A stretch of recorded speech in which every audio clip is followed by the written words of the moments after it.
ఉమ్మడి ఉభయ గోదావరి జిల్లాల పట్టభద్రుల మండలి ఎన్నికల ఓట్ల లెక్కింపు కొనసాగుతోంది. ఇక దీనిపై మరిన్ని వివరాలు మా ప్రతినిధి మహేష్ అడిగి తెలుసుకుందాం. మహేష్, చెప్పండి, మండలి ఎన్నికల ఓట్ల లెక్కింపుపై వివరాలేంటి?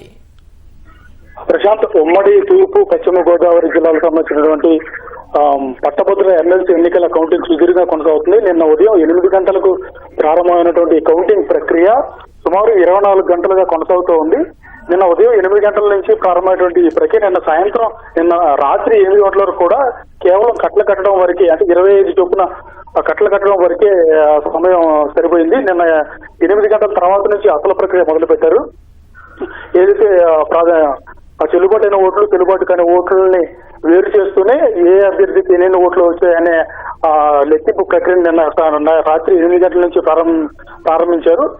నిన్న 1 గంట నుంచి కూడా ఏదైతే రౌండ్ల వారీగా ఫలితాలు రావడం అయితే మొదలైంది.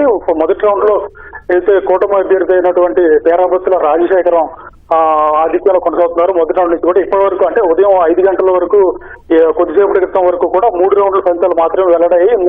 మూడు రౌండ్ల ఫలితాల్లోనూ కూటమి అభ్యర్థి అయినటువంటి పేరాబత్తుల రాజశేఖరమే ఆధిక్యంలో కొనసాగుతూ ఉన్నారు.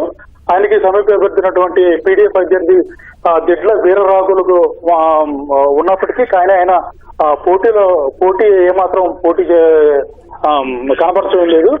ప్రస్తుతం అయితే ఈ కౌంటింగ్ ప్రక్రియ కొనసాగుతుంది. ఇవాళ సాయంత్రం వరకు కూడా ఈ కౌంటింగ్ కొనసాగే అవకాశం కనిపిస్తోంది. 28 టేబుల్లు ఏర్పాటు చేసినప్పటికీ నిన్న సాయంత్రం వరకు కూడా అధికారులు సరైన ప్రణాళిక లేకపోవడంతో మిగిలిన జిల్లాల్లో ఆల్మోస్ట్ ఒక కొలికి వచ్చినప్పటికీ కూడా తూర్పు పశ్చిమ గోదావరి జిల్లాకు సంబంధించినటువంటి పట్టభద్రుల ఎమ్మెల్సీ ఎన్నికల కౌంటింగ్ ప్రక్రియ ఎప్పటికీ కూడా ఒక కొలికి రాకపోవడానికి ప్రణాళిక లేకపోవడం కారణంగా కూడా చెప్తూ ఉన్నారు.